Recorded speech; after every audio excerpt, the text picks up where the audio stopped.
Paulo anamwambia Timotheo katika ile sura ya Timotheo wa kwanza sura ya 4:12 kwamba mtu yote asiudharau ujana wako, uwe kielelezo katika imani, matendo, usemi na usafi na vitu kama hivi. Kwa nini anamwambia hivi? Kwa sababu kuwa kielelezo maana yake ni kuwa taswira njema ili wengine wakufuate. Kanisa ni taswira ya Kristo. Kanisa ni sura ya Kristo duniani. Yaani kuwepo kwa kanisa kuna mwakilisha Kristo. Namna kanisa linavyoishi ndivyo ambavyo linamwakilisha Kristo, ama mfumo ama maisha ya Kristo, ama namna Mkristo anavyotakiwa kuenenda. Kanisa haliko kuupendezesha ulimwengu, hapana. Kanisa liko kurekebisha ulimwengu ama kueleza ulimwengu kwamba maisha sahihi na mwenendo sahihi ni ndani ya Kristo, namna Kristo anavyoenda. Lakini leo kuna namna ambavyo mambo mengi ni kama kupendezesha, yani kama kujipendezesha kwa dunia ili tueleweke, kitu ambacho sicho. Na hii inakuja ni kwa sababu ya hicho ambacho nimetangulia kusema cha ukawaida na mazoea na namna ambavyo tumeuchukulia wokovu.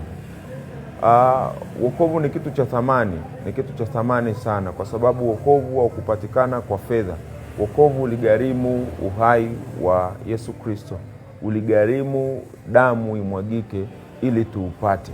Kwa hiyo ni kitu cha thamani ambacho kiukweli kwa namna ya kukielezea kila mtu anaweza akakielezea, lakini kisifike pale, kwa sababu ni kitu cha thamani sana. Kwa kama ni kitu cha thamani, yafaa tukilinde, tukitunze. Paulo huyo mtumishi wa Mungu anapofika hatamu, anamaliza safari yake, anasema nimeilinda imani, nimeitunza na kuipigania.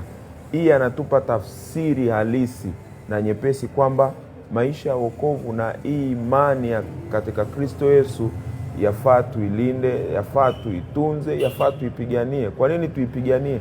Kwa sababu ni ya thamani. Kilicho cha thamani kinatunzwa kwa gharama yoyote ile, akitunzi kwa ukawaida na mazoea. Hivyo nikaona ni muhimu tukikumbushana kwamba ni wakati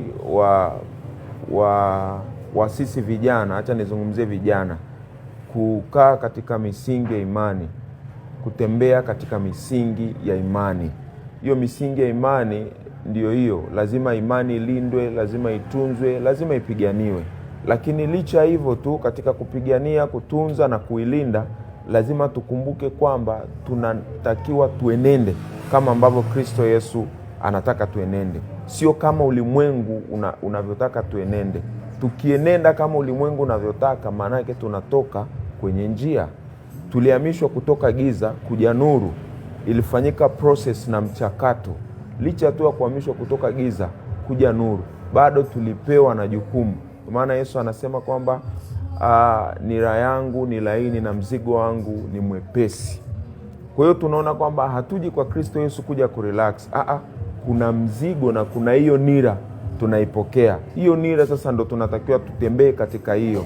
Ni kweli na mimi ni kijana kama ambavyo na wewe pia unayenitazama na ambao mtanitazama ni kijana.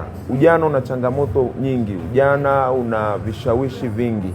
Lakini ukiwa kijana ambaye umeokoka na umejazwa na nguvu ya Roho Mtakatifu, lazima ujue kwamba una sababu na una wajibu wa kuilinda imani, una wajibu wa kuitunza imani, una wajibu wa kuitetea imani. Sio kwa kupigana nguvu kwa kimwili, hapana. Maana vita vyetu si vya mwili, bali ni vya damu na nyama. Maana yake ni ufalme kwa ufalme.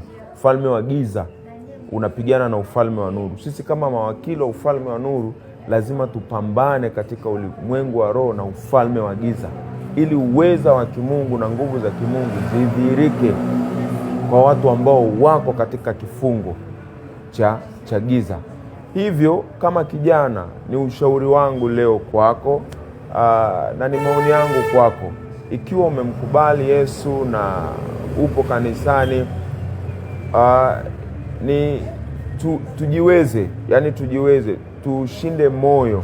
Shinda moyo katika vitu ambavyo ni vya kikawaida, ambavyo vinakunyonya, kukurudisha nyuma. vile vya ukawaida ambavyo rafiki yako anakuambia piga hii dili ni okay, unatoka na kwenda kutubu. Ikiwa hivyo tunakuwa church goers, tunakuwa waenda kanisani tu, hatutatofautiana na watu wa dini. Lakini tofauti yetu na watu wa dini inakuja kwenye maisha, inakuja kwenye mtindo wa maisha, kwamba nina mipaka, ninaishia hapa, ninaanzia hapa, na hata nikienenda ninaenenda paka hapa, sitakiwi kuvuka hapa kwenda kule. Ndio maana ya Paulo anamuasa Timotheo ili awe kielelezo, ili ulimwengu ubadilike kupitia yeye. Yesu alivyokuja hakuja kuupendezesha ulimwengu.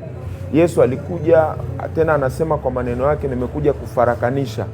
Maana yake anakuja kuondoa ule ukawaida, ilishazoeleka kwamba ni kuishi maisha haya.